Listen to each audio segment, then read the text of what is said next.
The call from my mother came on a Tuesday afternoon while I was finalizing the details for another sales trip. At 48, I had spent over 20 years in medical equipment sales, and this upcoming Chicago presentation could be my biggest contract yet. I glanced at my phone, recognizing my mother's number. My first instinct was to let it go to voicemail, but something in my gut, that same instinct that had closed countless deals over the years, told me I should answer. "Maria, honey, how are you?" Diane's voice carried that familiar saccharine tone she always used when she wanted something. Even at 68, my mother hadn't changed her tactics. "I'm fine, Mom. Just getting ready for a trip to Chicago tomorrow."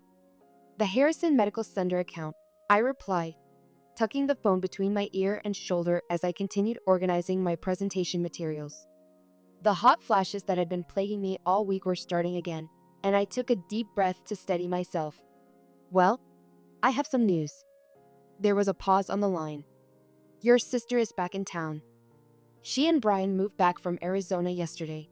I stopped what I was doing, my hand hovering over my suitcase. Jessica and I hadn't spoken much since Grandma Helen's will reading 4 years ago. The tension that had been building between us since childhood had finally crystallized into something more permanent that day. "Oh, I thought her husband's business was doing so well out there."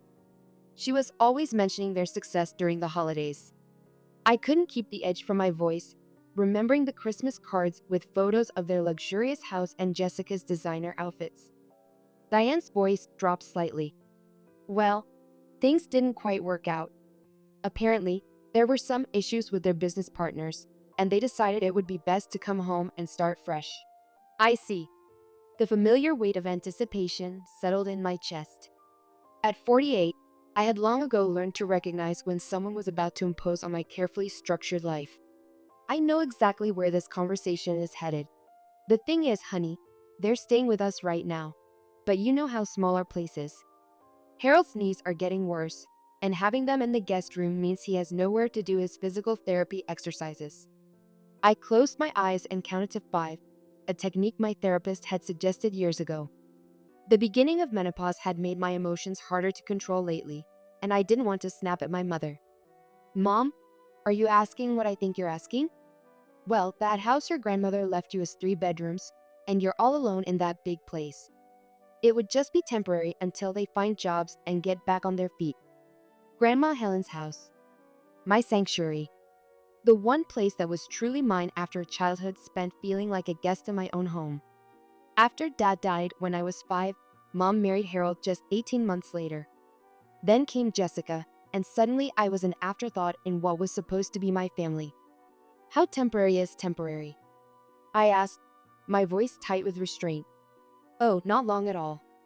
A month or 2 tops. Brian already has some promising interviews lined up." I doubted that, but what choice did I have? At my age, I had learned that sometimes keeping the peace was easier than fighting battles I couldn't win. "Fine, they can stay in the blue bedroom, but only until they find their own place." After hanging up, I sat on the edge of my bed and let memories wash over me. Jessica was 6 years younger than me, Harold's biological daughter. From the moment she was born, she became the center of our family's universe. While Mom and Harold doted on her, I found refuge at Grandma Helen's house. Dad's mother never tried to replace my parents, but she gave me something they couldn't: undivided attention and unconditional love. Weekends at her house became my escape from Jessica's chaos at home. At 42, my sister still had the same habits she'd had as a child. She'd enter my room without knocking, borrow my things without asking, and throw tantrums when told no. Mom and Harold always defended her. "She's just expressing herself, Maria. Don't be so uptight." College had been my first real taste of freedom. Living in the dorms, I could finally have my own space that no one invaded. Then, during my senior year, Grandma Helen passed away. I was devastated, but amid my grief came an unexpected gift. She left me her house and savings. It wasn't a fortune, but it was enough to help me start my life debt-free. Jessica's reaction was swift and entitled. "This isn't fair. We should sell it and split the money." "She wasn't your grandmother," I'd replied, my patience worn thin after days of funeral arrangements. "She was my dad's mother, not related to you at all." but we're still family. Mom, tell her. And true to form, Diane and Harold had gently suggested I consider sharing with my sister. I refused, and our already strained relationship fractured further. We barely spoke after that, except for obligatory family gatherings. I attended her wedding when she was 26, watching her marry Brian, a man 10 years her senior with family money and business connections. They moved to Arizona shortly after, and I was secretly relieved to have her even further from my life. Now, 4 years later, they were back, and soon they'd be in my house. I finished packing for my Chicago trip with a sense of dread. My job as a sales representative for a medical supply company kept me traveling regularly, something I usually enjoyed. Now, those business trips would serve a different purpose: escapes from whatever chaos Jessica would inevitably bring into my home. A week later, they arrived with 4 suitcases of designer clothes and accessories. At 42, Jessica looked remarkably like our mother, the same honey blonde hair and bright smile that could charm anyone. She hugged me with artificial enthusiasm, her expensive perfume enveloping me like a cloud. "Maria, it's been ages," she squealed, as though we were best friends reunited after a brief separation rather than estranged sisters. Brian shook my hand firmly. At 45, he still maintained the confident demeanor of someone used to success, despite the business failure that had brought them back. His tailored suit and manicured nails told me their financial situation might not be as dire as my mother had implied. "Thanks for this, Maria. We really appreciate it," he said with practiced sincerity. I showed them to the blue bedroom and helped them unpack. As I hung up Jessica's 3rd designer coat, I couldn't help thinking that selling just one of these items could probably cover a month's rent somewhere. My headache, a constant companion since entering perimenopause, intensified as I contemplated how long they might actually stay. At dinner that night, Brian cleared his throat. "I've got some promising leads already. I'm meeting with an old college friend tomorrow who works in investment banking." "That's great," I said, genuinely hoping he'd find something quickly. At my age, I valued my privacy more than ever, and having houseguests, especially these particular ones, disrupted the peaceful routine I'd established over years of living alone. Jessica twirled her fork in her pasta. "I won't be looking for work right away. I'm more of a homemaker, you know. I love taking care of the house and making things nice." I raised my eyebrows, looking pointedly around at my immaculate kitchen that I'd maintained myself for 20 years while working full-time. "Well, that's perfect then. Since you enjoy household chores, you can handle the cleaning, cooking, and laundry while you're here." Her face fell instantly, as if I'd suggested she scrub toilets with a toothbrush. "Oh no, that's not what I meant. I like doing that in my own home. I'm a guest here. So you're a homemaker, but only when it's convenient?" I couldn't help myself. Nearly 5 decades of life had taught me that some patterns never change. "Don't twist my words," she snapped. "I just meant I'm still settling in." Brian jumped in to change the subject, and I let it drop. But I already knew how this arrangement would play out. Some things never change, and my sister's aversion to responsibility was one of them. 2 weeks later, 2 weeks into living with Jessica and Brian, I'd established a routine: wake up early, leave for work before they got up, and return home as late as possible. It wasn't ideal, but it helped me minimize my time around Jessica, who had already fallen into her old habits. Despite her claims of being a homemaker, I'd come home each evening to find dishes in the sink, clothes strewn across the living room, and no sign of dinner. Meanwhile, Jessica would be sprawled on my grandmother's antique sofa, scrolling through her phone or watching reality TV. "Oh, you're back," she'd say without looking up. "Can you make something to eat? I'm starving." The first few times I'd bite my tongue and make dinner for all of us. By the second week, my patience was wearing thin. The hot flashes and mood swings of perimenopause didn't help matters. I found myself increasingly irritable with each passing day. "Jessica, what did you do today?" I asked one evening after finding the house in disarray again. My back ached from a long day of sales calls, and the sight of my once peaceful home in chaos pushed me to the edge of my tolerance. She shrugged. "Went to see Mom and Harold, then met up with Jessica from high school." "Did you know she has 2 kids now?" Her life is so boring. Did you have time to maybe run the vacuum or start a load of laundry? I gestured to the pile of her clothes that had somehow migrated to my living room floor. God, Maria, you're so uptight. I've been busy reconnecting with people. Besides, it's your house, shouldn't you want to keep it nice? She looked at me as if I were the unreasonable one, demanding slave labor rather than basic courtesy. I had to walk away before saying something I'd regret. Brian, at least, seemed to be making an effort. He left every morning in a suit, returning in the evenings with stories about interviews and networking events. Whether he was actually job hunting or just avoiding the house, I couldn't tell, but at least he wasn't adding to my stress. When my boss called with news of a week-long business trip to Boston, I nearly hugged him through the phone. Great news, Maria. That hospital chain is finally ready to hear our pitch. This could be the biggest deal of your career. 7 whole days away from this situation sounded like paradise. The night before my departure, I made my expectations clear to Jessica. I'll be gone for a week, I said as I packed my suitcase. I don't want any parties in my house while I'm away. No guests staying over, no messes that'll be waiting for me when I get back. Jessica dramatically rolled her eyes. Yes, Mom. Anything else? No breathing your precious air? No sitting on your sacred furniture? Brian's got a second interview next week, so hopefully we'll be out of your hair soon anyway, she added with a sweetness that didn't reach her eyes. I left early the next morning, trying to ignore the nagging feeling that something would go wrong in my absence. At 48, I'd learned to trust my instincts, and they were screaming that trouble was brewing. The Boston trip. The Boston trip turned out to be a blessing. Not only did I get a break from the tension at home, but I closed a deal with a major hospital network that would earn me a substantial bonus. After 20 years in medical sales, this was the crown jewel of my career, a multi-million-dollar contract that would secure my position at the company for years to come. My boss was thrilled, promising a nice percentage on top of my regular commission. Exceptional work, Maria, he said during our final call. This is why you're our top rep. Take an extra day if you need it. You've earned it. I declined the extra day, booking the earliest flight home instead. Despite my concerns, part of me hoped that Jessica and Brian had respected my wishes. Maybe I'd return to find the house in order and good news about Brian's job prospects. My flight landed late Sunday afternoon. The New England autumn had followed me home, painting the suburban streets with golden light as my taxi pulled up to the house.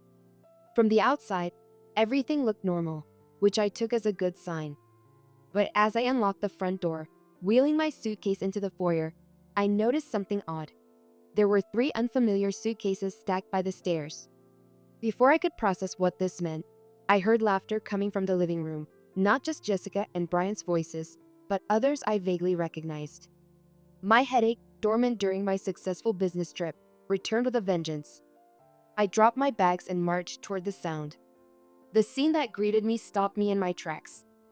Jessica and Brian sat on my grandmother's sofa, coffee cups in hand, across from an older couple I recognized as Brian's parents, Richard and Betty. All 4 looked up in surprise as I appeared in the doorway. Maria. Jessica's voice hit an unnaturally high note. We weren't expecting you until later tonight. Clearly, I replied coldly, looking pointedly at the extra luggage in my hallway. The hot flash that swept over me had nothing to do with menopause and everything to do with anger. What's going on here? Jessica plastered on a smile that hadn't changed since she was 16 and trying to talk her way out of trouble. Oh, you remember Brian's parents, Richard and Betty. They decided to come visit us for a little while. Isn't that nice? I opened my mouth to object, to remind everyone that this was my house and I hadn't authorized any guests, when Jessica jumped up, grabbed my arm, and practically dragged me into the kitchen. Just give us a minute, she called over her shoulder before closing the kitchen door behind us. Have you lost your mind? I hissed, pulling my arm free. I specifically said no guests. I know, she whispered, her eyes pleading. But I need you to play along just for a little while. 2 weeks tops. 2 weeks? Absolutely not. I want them gone tomorrow. The vein in my temple throbbed as I struggled to keep my voice down. Please, Maria. Her voice dropped even lower as she glanced nervously at the kitchen door. I told them this house belongs to me. Brian played along. They've been treating me so much better since they think I have this nice place. After the business failed, they'd been so cold to me, blaming me for distracting Brian or whatever. This is helping us save face. My jaw literally dropped. At 48, I thought I'd seen every manipulation tactic my sister could muster, but this was a new low. You're out of your mind. I'm not playing along with this insanity. Please.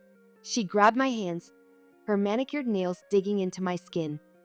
I'll do all the housework, I swear. I'll cook, clean, do laundry, everything I haven't been doing. Just pretend you're staying with me for a while because you're having work troubles. Please, Maria. I've never asked you for anything. Her eyes filled with tears, a trick that had worked on our mother countless times but had long since lost its effect on me. I looked at her desperate face and felt myself wavering. It was ridiculous, completely insane, but somehow I found myself nodding. 20 years of keeping peace in the family had conditioned me well. 2 weeks, not a day longer, and you'd better keep your promise about the housework. Relief flooded her features. Thank you, thank you, thank you.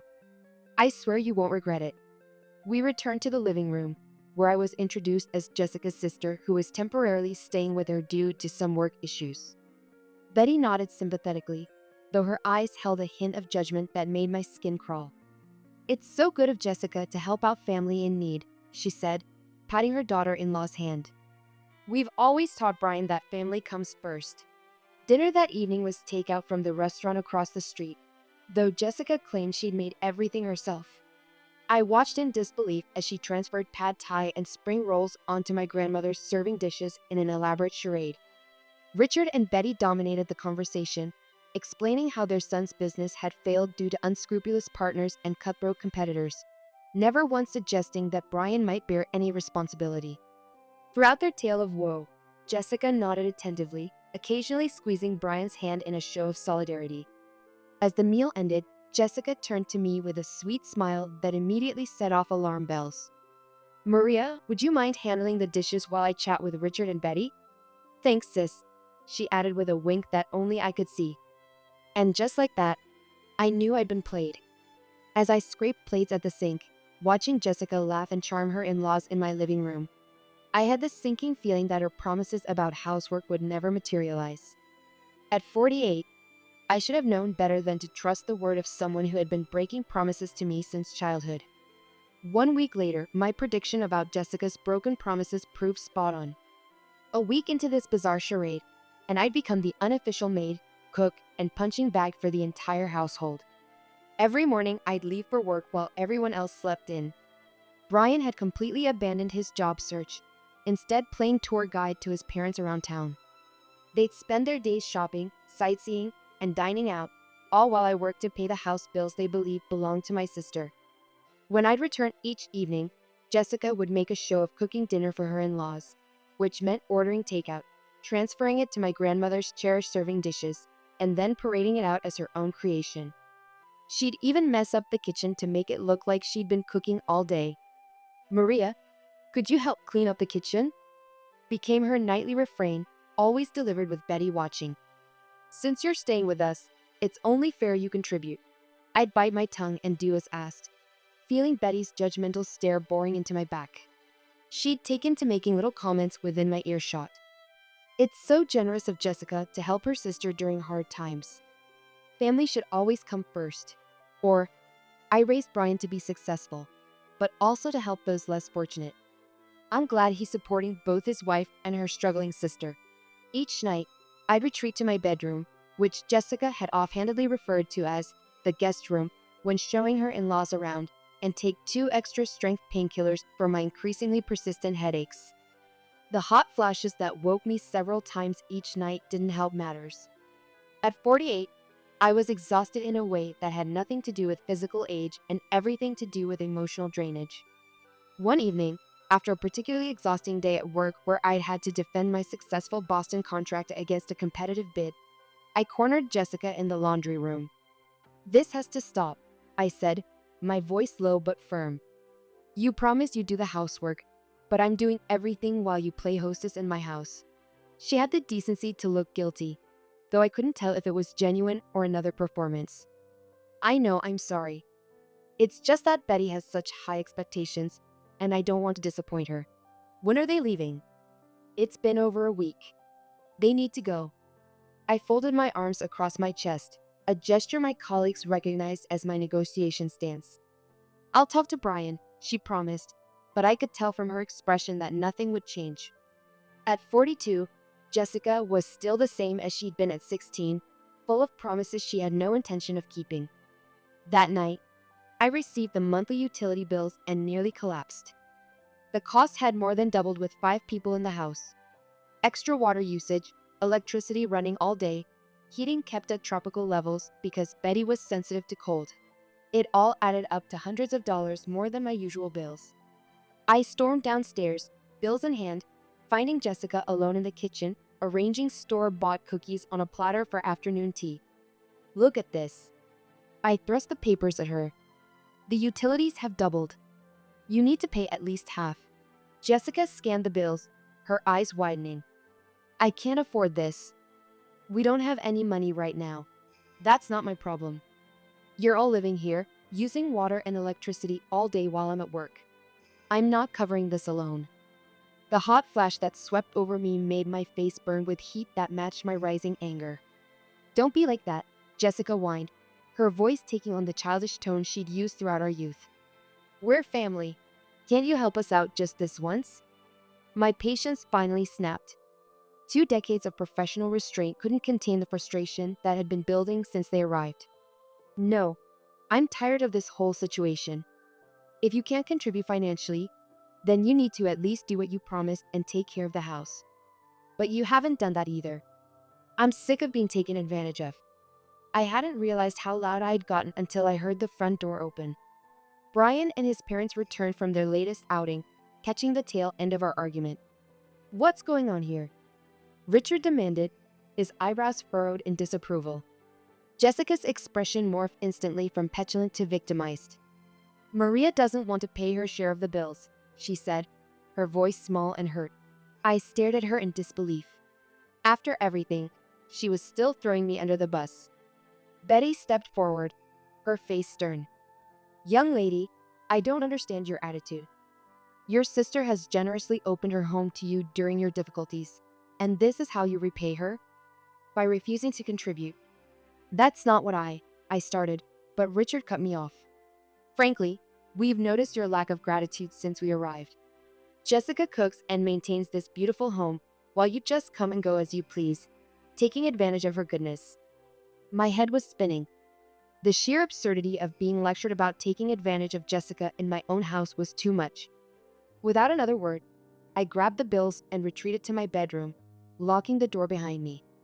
I could hear them downstairs, their muffled voices rising and falling through the floor.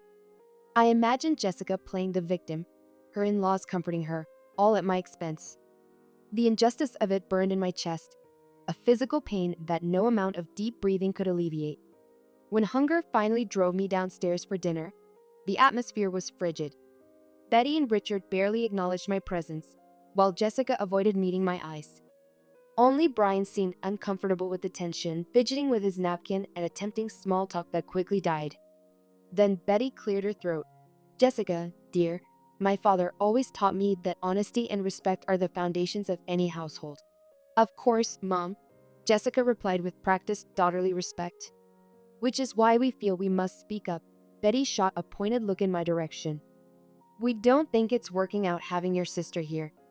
She's clearly taking advantage of your hospitality, and frankly, her attitude is affecting the peace of your lovely home. I nearly choked on my water, the irony almost too much to bear. Richard nodded in agreement. You've been more than generous, but there comes a point where you have to put your own family first. Brian agrees, don't you, son? Brian mumbled something unintelligible, studying his plate intently. Betty continued, her voice dripping with false compassion. We think it would be best if Maria found other living arrangements soon. All eyes turned to Jessica, waiting for her response. I watched her curiously, wondering if she'd finally come clean about whose house this actually was. She hesitated, her eyes darting between her in-laws and me. I could see the internal struggle playing out on her face, the moment of truth for a woman who had spent her life avoiding truth. Then, with a deep breath, she turned to me. "Maria," she said, her voice unnaturally firm, "I think it would be best if you packed your things. I need you to move out in 2 weeks."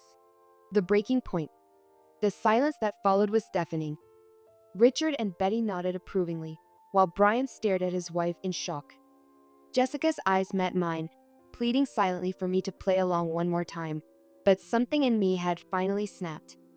I'd spent 48 years accommodating others, swallowing my needs and desires to keep the peace. But there comes a time in every woman's life when enough is simply enough. I slowly stood up, placed my napkin on the table, and looked around at the people who had invaded my life and my home. My sanctuary.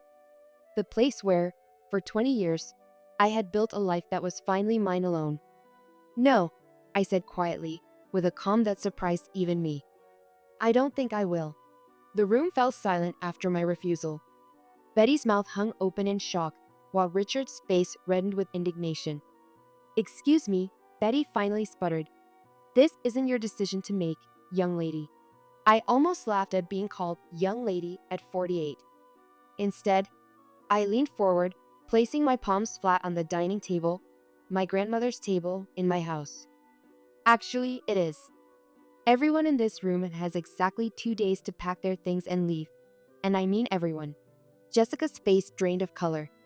"Maria, please, can we talk about this in private?" "No more private talks, Jessica. I'm done with the lies and manipulation. The decades of keeping quiet, of being the responsible one, the understanding one, ended in that moment. I'm almost 50 years old. The time I have left is too precious to waste on this charade." I turned to Betty and Richard. "There's something you should know. I've let Jessica and Brian stay here temporarily because they needed help. But this is my house. I own it. I pay the bills. I inherited it from my grandmother 20 years ago, and it's the only place I've ever truly felt at home." Betty's eyes narrowed suspiciously. "Jessica, is this true?" Jessica looked like she might throw up. "I can explain. You told us this was your house." Richard's voice had turned dangerously quiet. "You showed us around like you owned the place." Brian finally spoke up. "Dad, we were just trying to save face. After the business failed, we didn't want you to know how bad things had gotten." The next few minutes were chaos. Betty and Richard shouted at Brian and Jessica. Jessica cried and tried to defend herself. Brian sat with his head in his hands, looking defeated. I stood watching the fallout of my sister's lies crumbling around her, feeling strangely detached from the drama. "Quiet."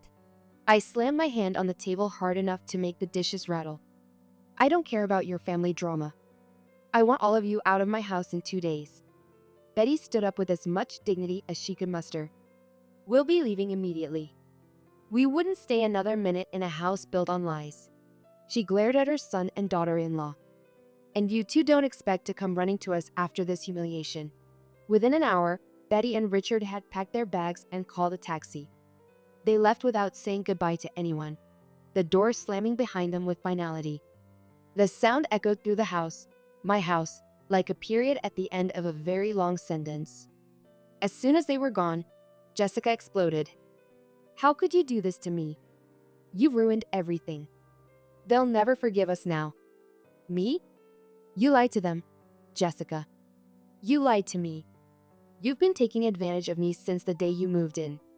The headache that had been my constant companion throbbed behind my eyes, but for once, I welcomed the pain. It reminded me I was alive, that I had feelings that mattered. I was desperate. Their approval means everything to Brian's future. Now we have nothing. Tears streamed down her face, smearing her expensive mascara. "That's not my problem," I said calmly. My voice sounded different to my ears, stronger, more assured. "You have 2 days to find somewhere else to live." Jessica's face contorted with rage. "You've always been jealous of me, always. Just because Grandma Helen left you this house. She left me this house because she was my grandmother, not yours, and because I was the only one who spent time with her, who cared about her. You only showed interest in what you could get from her." The truth of my words gave them weight, made them impossible to dismiss. "That's not true." "It is true." Just like it's true that you haven't changed a bit since we were kids. You still think the world revolves around you, that rules don't apply to you, that everyone should bend over backward to accommodate you. Well, I'm done accommodating you, Jessica. I'm almost 50, and I have the right to live the rest of my life on my own terms. Get out of my house. I turned and walked upstairs, locking myself in my bedroom to the sound of Jessica's continued shouting. I was shaking with adrenaline, but also felt strangely calm. For the first time in my life, I'd stood up to my sister without backing down, without seeking compromise. The relief was so profound I could taste it. Early the next morning, my phone rang. It was my mother. Maria, what in the world is going on? Jessica called me last night, hysterical, saying you've thrown her and Brian out. They have nowhere to go. I closed my eyes, feeling the old pattern trying to reassert itself. The dutiful daughter, the responsible sister, the fixer of other people's problems. But not this time. They can stay with you and Harold. Your house isn't that small. That's not the point. Family helps family, you know that. I laughed bitterly. Does that rule apply to Jessica too? Because she hasn't done a thing to help me since she moved in. Instead, she lied to her in-laws, claiming my house was hers, and then tried to kick me out when they suggested it. I'm sure there's been a misunderstanding. No misunderstanding, Mom. For once, I made her listen to me instead of automatically taking Jessica's side. She and Brian moved in, promised it would be temporary, then invited his parents without asking me. She left all the housework to me while pretending to her in-laws that she was the lady of the house. When I asked them to contribute to the doubled utility bills, she refused and then blamed me in front of everyone. My mother was silent for a moment. Well, I'm sure she didn't mean. I don't care what she meant. I've been more than generous, and she's taken advantage at every turn. They need to leave today. Maria, please reconsider. No. And honestly, Mom, I don't want to hear from you or Harold either if you're just going to defend her like always. I'm tired of being the responsible one who never gets any consideration. I'm almost 50 years old, and it's time I started putting myself first. I hung up before she could respond. It felt surprisingly good to finally stand my ground. By that evening, Jessica and Brian had packed their belongings. They didn't say goodbye, and I didn't expect them to. Some relationships are beyond repair, and sometimes that's for the best. Epilogue. In the following weeks, I heard through mutual acquaintances that Jessica and her in-laws were no longer on speaking terms. Apparently, they'd told her she wasn't welcome in their home after the deception. My mother called several times, leaving voicemails that gradually evolved from demanding I apologize to awkwardly suggesting family dinner to clear the air. I deleted them all. Nearly 5 decades of experience had taught me that some patterns only change when you refuse to participate in them any longer. 3 months after the blow-up, my house was peaceful again. The utility bills returned to normal. My work trips became enjoyable rather than necessary escapes. I redecorated the blue bedroom, converting it into a home office where I could work remotely when not traveling. The bonus from my Boston deal allowed me to finally renovate the kitchen, something I'd been putting off for years. I sit now on my grandmother's porch swing, watching the sunset over the neighborhood she left. At 48, I finally learned that setting boundaries isn't selfish, it's necessary. This house isn't just a building. It's my sanctuary, my inheritance, my home. And finally, blissfully, it's mine alone again. Tomorrow, I'll call my mother. Perhaps it's time to establish a new relationship with her, one built on mutual respect rather than obligation. But that's a challenge for another day. Tonight, I'll enjoy this moment of peace, this sense of finally being home not just in this house, but in my own life.